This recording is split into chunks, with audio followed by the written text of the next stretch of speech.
son of Sam, and Sam Smith is a singer. That's really funny. I adore Elliott Smith. I have so many albums from him, both CD and vinyl. Speaking of CD, we have Elliott Smith, New Moon here. It's Elliott Smith right here. I'm listening to both CDs because I have this CD player in my room right here, the one on the side, and then one connected to the central system. I have like speakers up, and so this one is in the central system one. This one is the one on my desk. But this is a great album. If you haven't listened to New Moon yet, please do check it out. There are a lot of good songs on here. Disc one, disc two, disc one, disc two.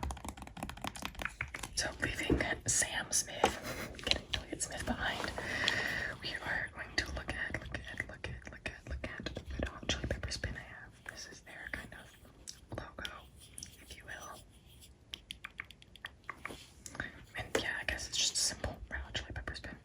That's all there is to it. But I really recommend Scar Tissue if you're interested in learning more about the Red Hot Chili Peppers, but Anthony Kiedis especially. I love his style of writing. It's a very interesting book. A lot about his struggles with narcotics and getting sober and things like that. Because, okay, you know what, I'm not going to talk too much about it, but if you want me to talk more about the book, let me know. I have so much to say about it. Moving on, that was all from like the bottom row here. Coming up here, we have this pin. And this is from the movie Run, Lola, Run. It's a German film. That's the English translation of the name, Run, Lola, Run, which I have on VHS somewhere in my room.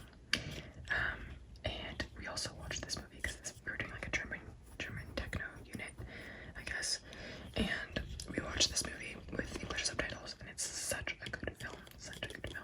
The plot is relatively simple. Like, it's a very straightforward storyline, but the stuff they did with it, 10 out of 10. Super cool. Visually, really interesting, and great music as well. So check that film out if you're interested. Right underneath, we have a Welcome to Twin Peaks pin. Welcome to Twin Peaks pin. Welcome to Twin Peaks pin. I'm sure I've mentioned multiple times on this channel, Twin Peaks is my favorite TV show series ever. And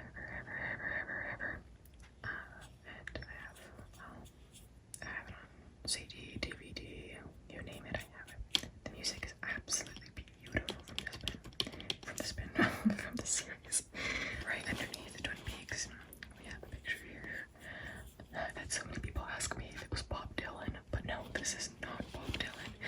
This is Maya Deren.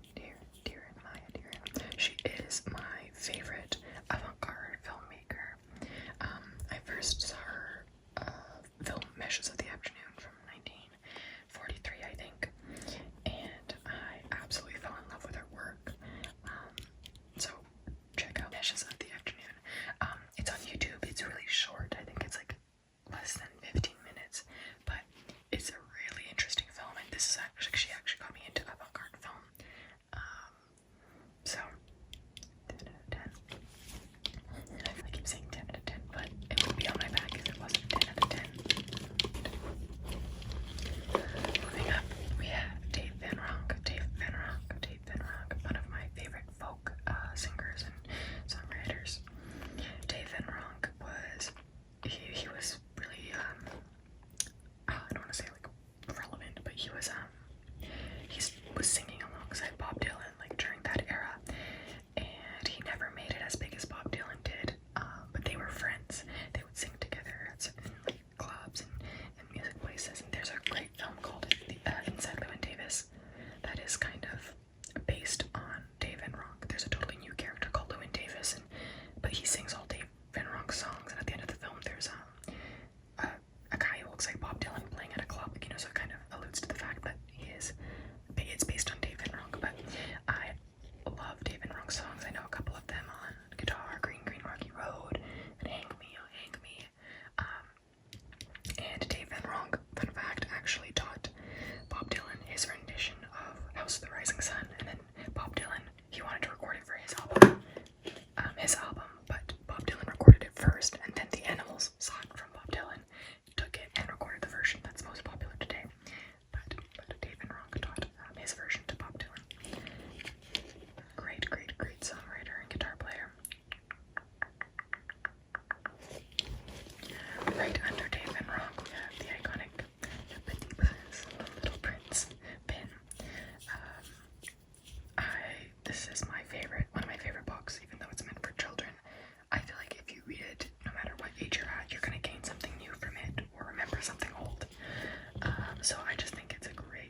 much to say about this album other than you have to listen to it.